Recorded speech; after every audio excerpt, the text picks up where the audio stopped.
দর্শক বন্ধুরা, আজ আপনাদের সামনে হাজির হয়েছি বরিশালের কবি জীবনানন্দ দাশ স্টেডিয়ামের সর্বশেষ চিত্র নিয়ে। বর্তমানে এখানে চলছে ব্যাপক সংস্কার ও উন্নয়ন কাজ।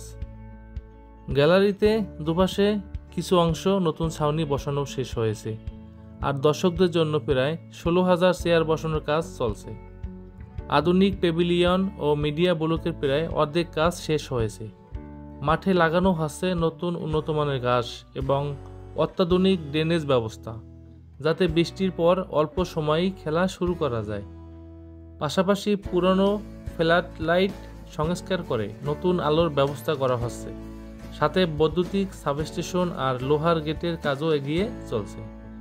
সব মিলিয়ে কাজ শেষ হলে এই স্টেডিয়াম আন্তর্জাতিক মানের একটি আধুনিক ক্রীড়াঙ্গনে রূপ নেবে। কিন্তু দুঃখজনকভাবে আসন্ন বিপিএলে বরিশালকে ভেন্যুতে রাখা হয়নি।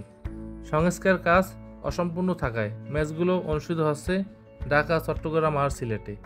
তবুও বরিশালের ক্রিকেট প্রেমীদের প্রত্যাশা, খুব শিগগিরই এই মাঠে বিপিএলের খেলা ফিরবে, আর তখন হাজারো দর্শকের উচ্ছ্বাসে মুখরিত হবে কবি জীবনানন্দ দাশ স্টেডিয়াম।